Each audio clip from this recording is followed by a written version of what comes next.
Assalamualaikum warahmatullahi wabarakatuh. Perkenalkan, nama saya Haliza dari Prodi D3 Keperawatan kelas 1A. Baiklah, di sini saya akan menjelaskan tentang kepribadian dan siapa sih tokoh kesehatan favorit saya. Mari simak videonya. Baiklah, di sini saya akan menjelaskan tentang kepribadian. Definisi kepribadian. Kepribadian adalah keseluruhan cara seseorang individu bereaksi dan berinteraksi dengan individu lain. Di samping itu, kepribadian sering diartikan sebagai ciri-ciri yang menonjol pada diri individu seperti kepada orang yang pemalu dikarenakan atribut atau kepribadian pemalu. Ciri-ciri kepribadian. Ciri-ciri kepribadian adalah karakteristik-karakteristik seperti sifat malu, agresif, mengalah, malas, ambisius, dan setia yang diperagakan oleh individu dalam sejumlah situasi. Dengan kata lain, ciri kepribadian adalah karakteristik-karakteristik yang bertahan memberikan perilaku seorang individu. Baiklah, kita masuk ke pembahasan siapa sih tokoh kesehatan favorit saya. Baik, tokoh kesehatan favorit saya yaitu adalah Florence Nightingale. Florence Nightingale lahir 12 Mei 1820 France, Kadipaten Agung Toskana. Meninggal 13 Agustus 1910, umur 90 tahun, Park Lane, London, Britania Raya.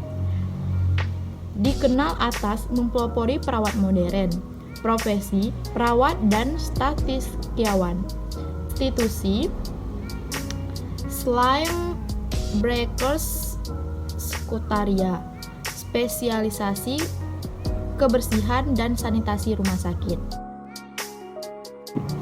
Mengapa sih saya memilih Florence Nightingale sebagai tokoh kesehatan favorit saya?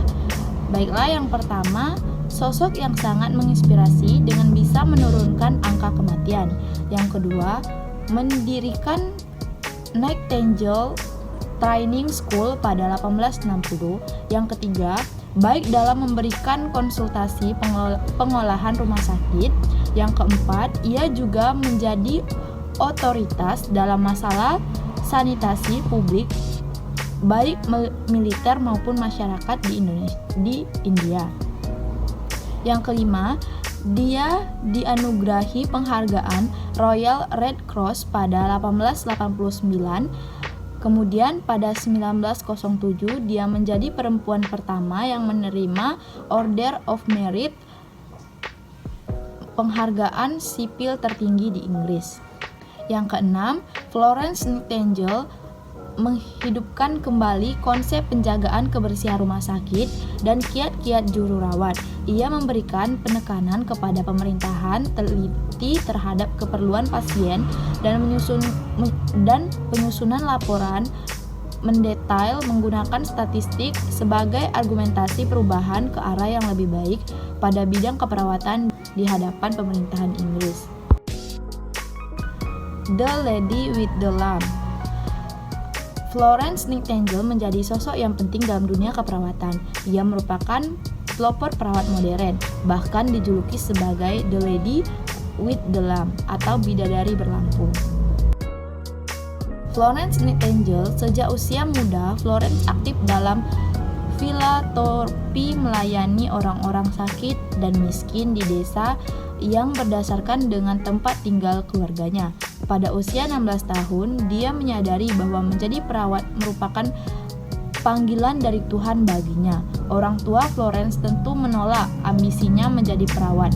Di era Victoria, seorang perempuan muda dari kelas sosial seperti keluarga Nightingale dihadapkan menikah dengan pria. Perempuan tidak boleh mengambil pekerjaan rendah.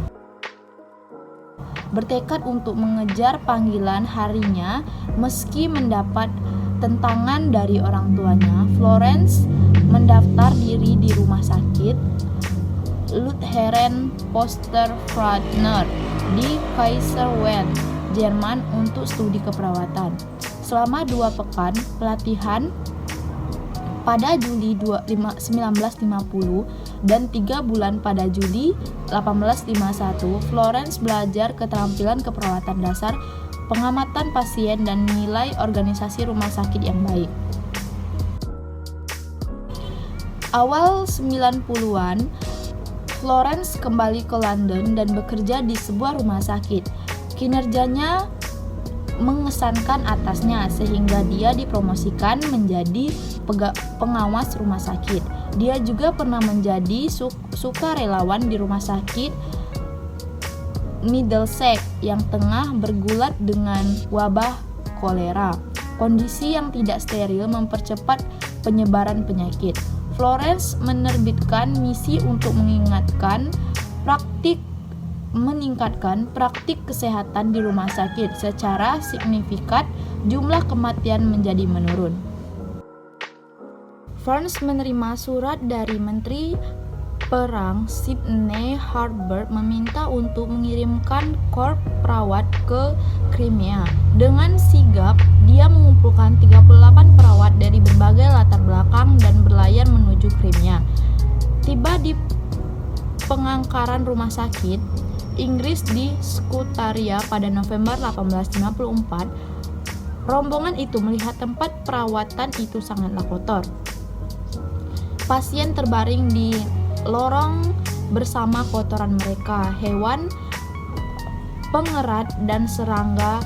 Persediaan perban dan sabun juga menipis. Begitu pula dengan air. Florence mengatur semua manajemen rumah sakit untuk meningkatkan persediaan makanan, selimut, tempat tidur, dan kebersihan. Setiap malam dengan membawa lampu penerang, dia memeriksa kondisi tentara di rumah sakit. Dari situlah Florence mendapat julukan sebagai The Lady with the Lamp atau bidadari berlampu. Dia mendapatkan penghargaan dari para prajurit. Prestasinya yang telah mengurangi tingkat kematian hingga 2% membawa ketenaran baginya, di mana pers dan surat-surat tentara mewartakan dirinya.